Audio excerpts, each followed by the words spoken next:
Guys, ನಾನು ಮಾತಾಡ್ತಿರೋ editor Kannada. ನಿಮಗೆ ಕ್ಯಾಪ್ಕಟ್ನಲ್ಲಿ editing ಕಲಿಯೋಕೆ ಇಷ್ಟನಾ? ಬನ್ನಿ, ನಾನು ಹೇಳ್ಕೊಡ್ತೀನಿ 30 ಡೇಸ್ ಆಫ್ ಎಡಿಟಿಂಗ್.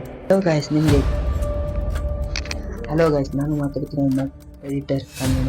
ನಿಮಗೆ ಕ್ಯಾಪ್ಕಟ್ನಲ್ಲಿ ವಾಯ್ಸ್ ಕ್ಲಿಯರ್ ಮಾಡಬೇಕಾ? ನಿಮಗೆ ತೋರಿಸ್ಕೊಡ್ತೀನಿ. ವಿಡಿಯೋ ಅಪ್ಲೋಡ್ ಮಾಡೋಣ.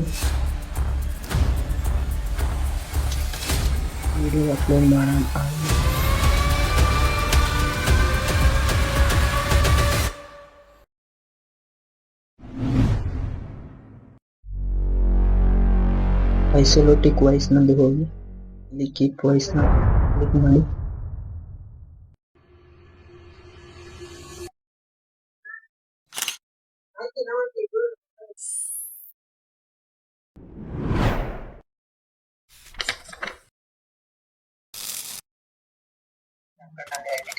ನಿಮ್ಮ ವಾಯ್ಸ್ ಕ್ಲಿಯರ್ ಆಗುತ್ತೆ ನೋಡಿ.